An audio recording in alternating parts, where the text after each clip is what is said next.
Hazur, he said in one of the answers which Hazur gave, Hazur explained that the beginning of life starts from a female. I believe he's referring to the verse خَلَقَ مِنْهَا زَوْجَهَا. He said he wants to know that this untha has something to do with earth, or it is something else. Did he listen to my address directly in English, or did he have access to some Arabic translation?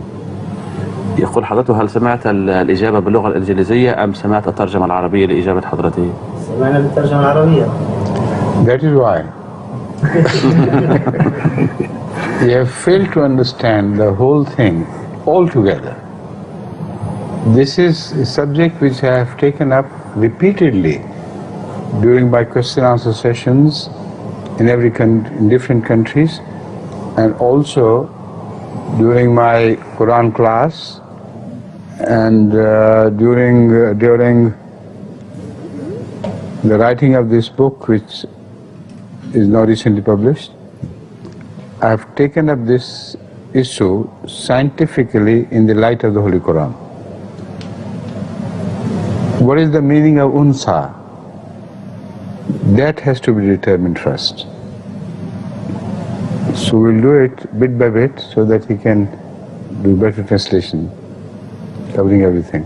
But before speaking of this, I should like to remind you, all of you, that repeatedly I have explained that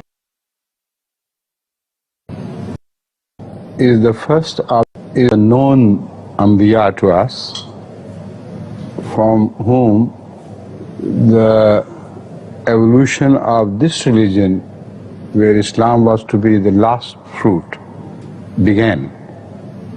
That Adam is not the one who is referred to as the first man. So forget about it. Men were before him. There are Hadith Nabawiyya speaking of more than 120,000 Adam.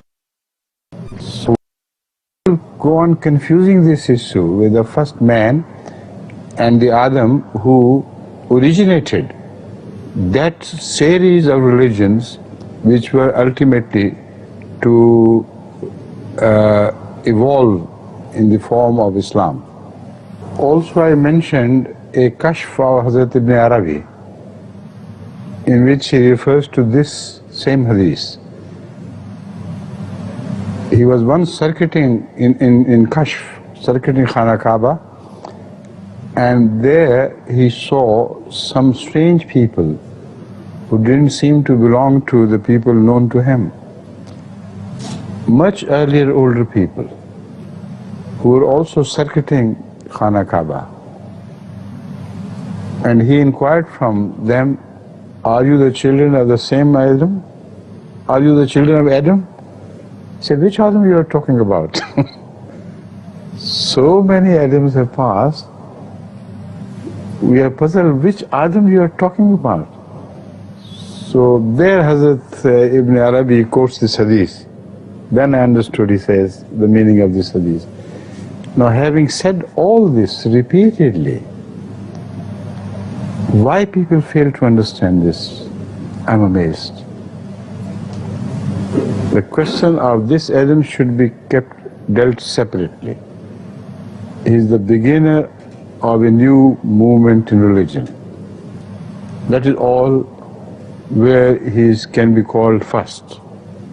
Before him, humans existed for around 300,000 years. And Adams who came before had to be created from humans, not from animals. So all this explains everything. Now I'll turn to my specific treatment of al-unsa and return to the same subject. That I also said that scientifically it is proved beyond a shadow of doubt that humans appeared on earth around 300,000 years before. And Adams, which are referred to in that hadith, evidently were from humans. Have appointed by Allah from animals. So this is what at which I completed this subject. Now I'll turn to them. And the other prophets who came before were not from this sulb of this Adam. This point you have not made clear as yet. You see, I said that other Adams who appeared before evidently were not from the sulb of this Adam. They had to be from the sulb of other Adams. Yes, obviously. During the period of 300,000 years. And evidently they were humans because Allah could not have appointed His Prophet from among the animals. This you have not clear. That's right. Now I turn to the term unsa, which I have used, which I have explained in the light of the verse which you said we recite that verse in the beginning of every nikah.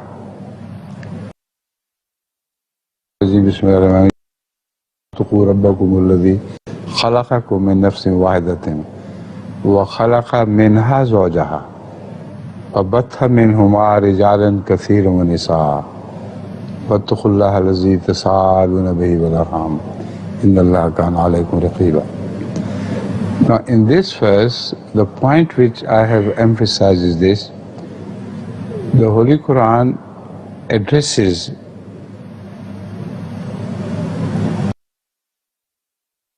ربكم الذي خلقكم من نفس واحدة. So where is husband and wife? There are husband and wife. Allah says we create you for nafs wahida. And nafs can be referred to in Arabic as muzakkir. Yes. But Allah chooses the word muannas here. This trying to rub it, and I don't know why. Nafsin wahidatin. Two things must be noted. Life began with a single person, not with Adam and Eve. And it began with a single person which is referred to as unsa, or not unsa but as muannas, not muzakkir. Unsa in the sense it was not muzakkir. Evidently it had to be this, because it is the mothers who carry babies, who are responsible for the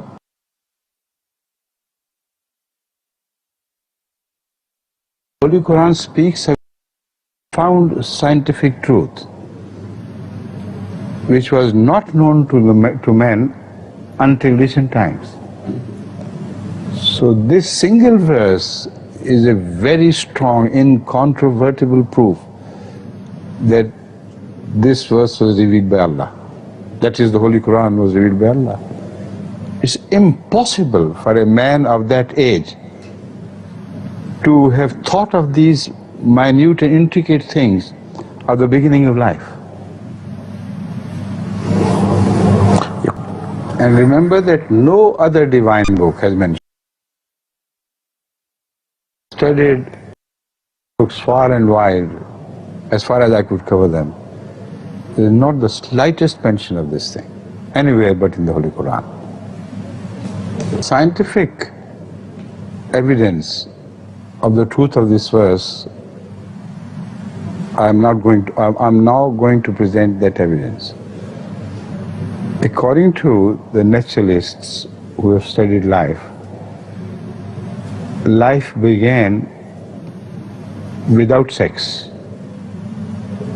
There was no sex. Because there was no sex, there was neither a male nor a female. Life began by bifurcation of a single living cell into two. That is how the proliferation of life in the early stages became possible. You see, there were amoebas. which if they were not divided into two would have died ultimately,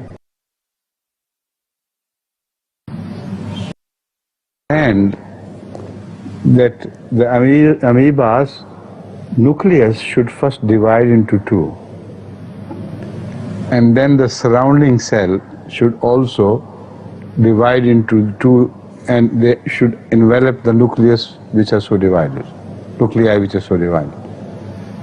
So life continued for a very long time like this. No male participation was necessary, no male was there to participate. Now the second thing which should be noted is that after a while, according to the Holy Quran, khalaqa minha zawjaha, from nafs wahida, which is not mentioned as human. Nowhere it is mentioned as human.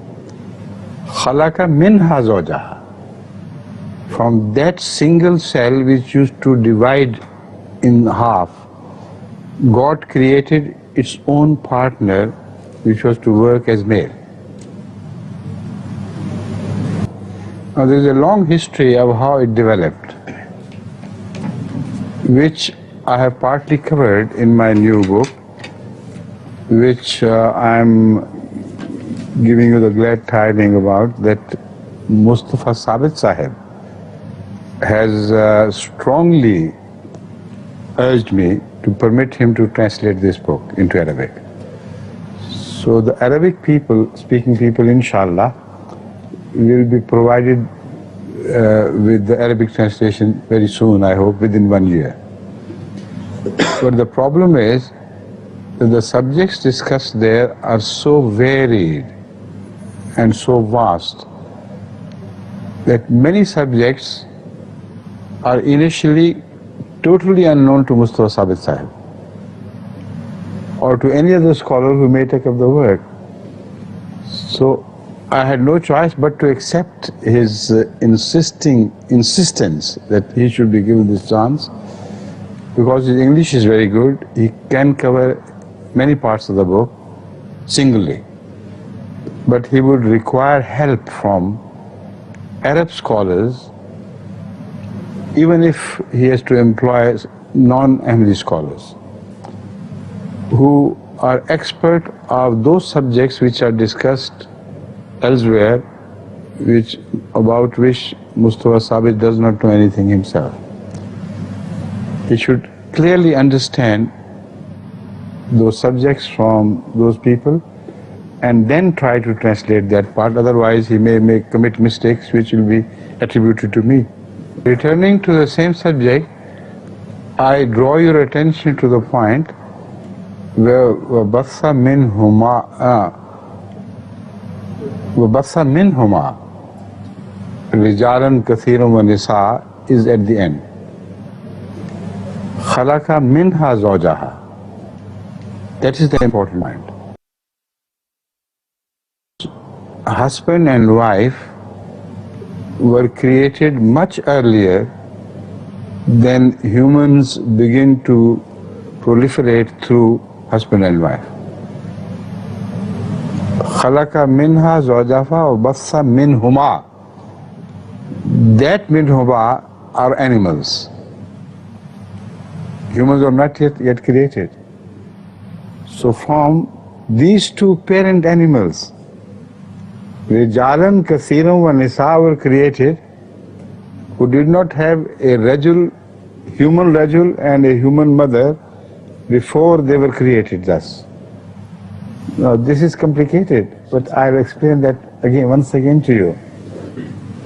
When the Holy Quran says Batha minhuma, who are those minhuma? Humans are not yet created. They're not humans. Allah is talking of animals. So from two male and female animals, Allah started the creation of humans by and unsa.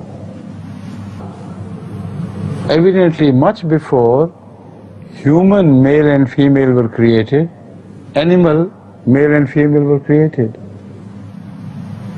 And human, male and female, were the offsprings of those, which evidently also speaks of evolution. So the deeper you ponder over this verse, more astonished you are at the depths it covers. In this one single verse, all these things which I have spoken have been referred to, which the scientists have investigated and found this verse to be exactly implemented in nature. And evolution always has been discussed. If you read this verse through, you will have to agree that life evolved and it evolved into humans. So that question is also covered by this verse. At the time of the revelation of this verse, and much later, even to our time, you cannot produce a single book written under divine guidance or so-called divine guidance, which mentions these things. So the Holy Quran is unique. This single verse is enough, is sufficient enough to prove that the revelation of Hazrat Muhammad Sallallahu Alaihi Wasallam was from God and from no one else.